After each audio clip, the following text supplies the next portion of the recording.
नाज़रीन, DDC election results के हवाले से काउंटिंग का अमल जारी है। अब तक का अपडेट आपको बता दें, टैली इस वक्त का आपको बता दें।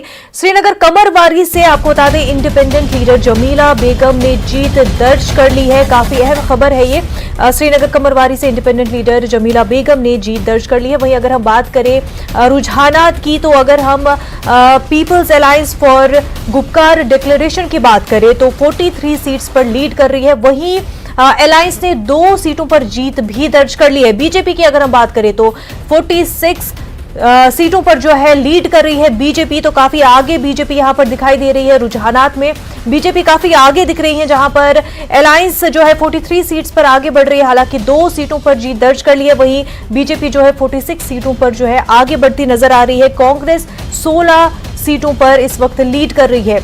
अनंतनाग में भी काउंटिंग जारी है। हमारे नुमाइंदे मुदस्सिर कादरी ने जायजा लिया है, आइए नजर डालते हैं।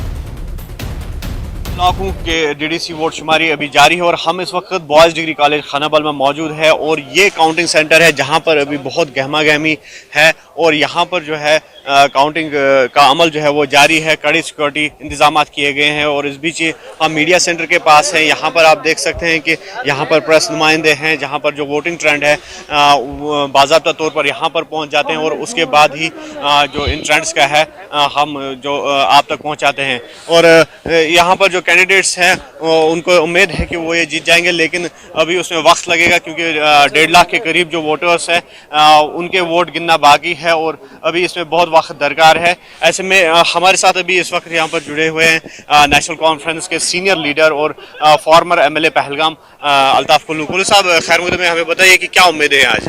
बिल्कुल शुक्रिया मुदस्सिर साहब।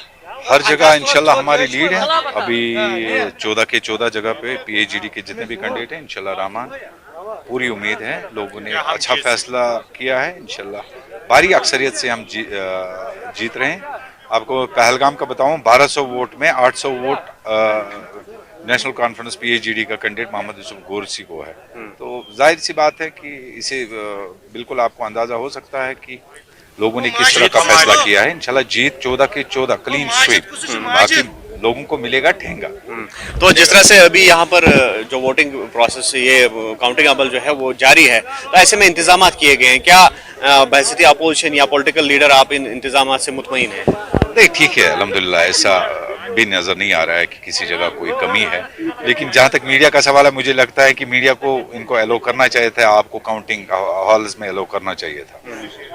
अगर ना मतलब इससे मुझे नहीं लग रहा है कोई प्रॉब्लम हो जाती है इससे। लेकिन बाकी इंतजाम तो अल्हम्दुलिल्लाह ठीक ही है। It's somewhat satisfactory. तो फेयर और फ्री मैनर पे आप कितना भरोसा रखते हैं? इंशाल्लाह डेमोक्रेटिक सेटअप में हमें पूरा भरोसा है। ये जमहूरियत है, जमहूरियत पे पूरा भरोसा है इंशाल्लाह रहमान। अभी तक ताहाल अभी तक तो ठीक चल रहा है अल्हम्दुलिल्लाह। कोई हमें मतलब खदशात की कोई गुंजाइश नहीं है। चलिए, शुक्रिया। तो ये थे नेशनल कॉन्फ्रेंस के सीनियर लीडर और फॉर्मर एमएलए पहलगाम अल्ताफ कुल्लू और इनका साफ तौर पर यह कहना है कि पीएचडी के जो उम्मीदवार हैं वो सबकत हासिल करेंगे इन इंतखाबात में। लेकिन ये देखने वाली बात होगी, जो जो वक्त भी देगा ट्रेंड्स भी सामने आएंगे और ये जाहिर होगा कि किस उम्मीदवार की कितनी कारकर्दगी रही है और कौन किस पर सबकत हासिल कर सकता है।